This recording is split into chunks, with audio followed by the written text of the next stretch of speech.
We see that there's a concern about his CEO role at Cadence Design and their relationships with China, but it was well known that he's been a long-term investor in China himself, Peter. Yeah, this was certainly a big surprise. I don't think anybody saw this coming, certainly not in the tech industry. Trump comes out and he calls for the resignation of Lip Bhutan, who, as you say, just arrived in March in that CEO role. He'd clearly been vetted very much by the board before he got that position. Now, what they're talking about, so Trump did not explain exactly what he's talking about with these conflicts, but as you say, it comes in the context of Tom Cotton, the Republican senator, asking questions about Tan's ties to China in particular. There's Cadence Design System, the company that Tan ran for more than a decade. They have done business with China. In fact, they pled guilty to doing some business with a university that's affiliated with the People's Liberation Army there. In addition to that, Tan worked for a long time in venture capital, making investments in companies, including companies in China. He made some investments in SMIC in particular, which is sort of the most advanced chip maker within China. So Cotton was asking questions about how those investments are doing at this point, if he still has any conflicts of interest.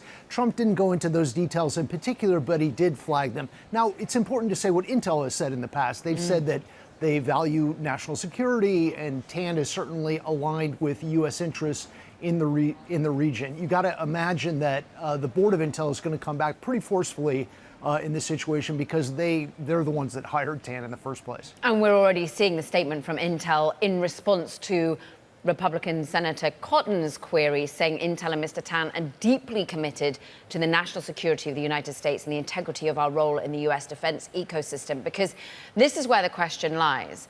As someone who potentially, and we get to hear whether he really has disclosed how much of his venture investments he still holds in certain Chinese startups, and indeed he had prior board experience at SMIC. What are the implications for the investment, which Tom Cotton makes, of $8 billion of U.S. chip funding into Intel to manufacture locally for potentially the U.S. government and indeed the Department of Defense? Yeah, there are a couple of very big questions here. I mean, first of all, Intel's board ousted Pat Gelsinger, the previous CEO, last year. They brought in Lip Bhutan as that replacement after a long search. They looked at a bunch of different candidates, and the best and the brightest in the chip industry are not dying to take on Intel. It's a very difficult turnaround project at this point. In addition to that, Intel is supposed to be a cornerstone of this Washington-led effort to rebuild the semiconductor industry in the United States. Of course, it's American. They want it to be part of this whole effort to bring chip manufacturing back to the United States. They've also given money to other companies, including Taiwan Semiconductor, Samsung Electronics, but Intel was supposed to be really the cornerstone. They were supposed to do some work with the military in particular. As you mentioned, they were in line to get about $8 billion. But it's unclear exactly where that money is going to go at this point. And one of the issues for the board is going to be if they're going to stand behind Tan and support him as CEO, is that money coming from the federal government going to be in jeopardy? And the context also being that Lip Bhutan was on the board of Intel for a very long time, so they're well aware of all of his prior history. But what's happened more recently, Peter, is the articulation from Lip Bhutan himself that he might not go along with fabrication of chips here in the U.S. much longer anyway. Right. This context is important also.